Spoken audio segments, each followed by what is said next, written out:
Sir ನಿನ್ನೆ ಕುಮಾರಸ್ವಾಮಿ ರಾಜ್ಯಪಾಲರನ್ನು ಭೇಟಿ ಮಾಡಿದ್ದಾರೆ ಸರ್. SIT ತನಿಖೆ ಬೇಡ, ಪೆನ್ಡ್ರೈವ್ ವಿಚಾರ CBI ತನಿಖೆ ಆಗ್ಬೇಕಂತ. ಈಗ SIT ಮಾಡಿದ್ದೀವಿ. ನನಗೆ ನಮ್ಮ ಪೊಲೀಸ್ನವ್ರ ಬಗ್ಗೆ ವಿಶ್ವಾಸ ಇದೆ, ನಂಬಿಕೆ ಇದೆ.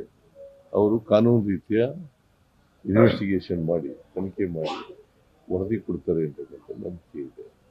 ಯಾಕೆಂದರೆ ಹಿಂದೆ ಎಲ್ಲ SIT ನಾವು ಇದನ್ನ ಮಾಡಿದ್ದೀವಿ, CBI ಕೊಟ್ಟಿದ್ದೀವಿ. BJPಯವರು ಯಾವತ್ತೂ ಕೂಡ CBIಗೂ ಒಂದು ಕೇಸ್ ಕೊಟ್ಟಿರಲಿಲ್ಲ. 13ರಿಂದ 18ವರೆಗೂ ಒಂದೇ ಒಂದು ಕೇಸ್ ಕೊಟ್ಟಿರಲಿಲ್ಲ. ಆಗ ಏನಂತ ಕರಿತಿದ್ರು ಅಂತಂದ್ರೆ ಕರಪ್ಷನ್ ಬ್ಯೂರೋ ಆಫ್ ಇನ್ವೆಸ್ಟಿಗೇಷನ್ ಅಂತ ಕರಿತಿದ್ರು. ಇದೇ BJPಯವರು ಕರಪ್ಷನ್ ಬ್ಯೂರೋ ಆಫ್ ಇನ್ವೆಸ್ಟಿಗೇಷನ್. ದೇವೇಗೌಡರು ಏನಂತ ಕರಿತಿದ್ರು ಗೊತ್ತಾ? ಚೋರ್ ಬಚಾವ್ ಸಂಸ್ಥೆ ಅಂತ ಕರಿತೀವಿ. ಈಗ ಇದಕ್ಕಿದ್ದಲ್ಲೇ CBI ಬಗ್ಗೆ ಪ್ರೀತಿ ಬಂದಿದ್ದಾರೆ. ಸರ್, ಅವರು ನಿಮ್ಮ ಮೇಲೆ ಅಲಿಗೇಷನ್ ಸರ್. CM ಮತ್ತೆ DCM ಅವರು SIT ಅಧಿಕಾರಿಗಳನ್ನ ತಮ್ಮ ತಾಳದ ತಕ್ಕ ಬಳಸ್ಕೊತಿದ್ದಾರೆ ಅಂತ ಆಡಿಯೋ ರಿಲೀಸ್ ಆಗಿದೆ. ನಾವು ಯಾವತ್ತೂ ಕೂಡ ಸರ್ಕಾರ ಕಾನೂನು ಯಾವ ರೀತಿ ಕೆಲಸ ಮಾಡ್ತದೆ ಅದಕ್ಕೆ ಇಂಟರ್ಫಿಯರ್ ಆಗಲ್ಲ. ಪೊಲೀಸ್ನವ್ರು ಇನ್ವೆಸ್ಟಿಗೇಟ್ ಮಾಡ್ತಾರೆ, ಸ್ಪೆಷಲ್ ಇನ್ವೆಸ್ಟಿಗೇಷನ್ ಟೀಮ್ ಮಾಡಿದ್ದೀವಿ, ಅವ್ರು ಇನ್ವೆಸ್ಟಿಗೇಟ್ ಮಾಡ್ತಾರೆ. ನನಗೆ ನಂಬಿಕೆ ಇದೆ ಅವರು ಸರಿಯಾದ ದಾರಿನಲ್ಲಿ ಮಾಡ್ತಾರೆ ಅಂತಕ್ಕಂಥ ವಿಶ್ವಾಸ ಇದೆ.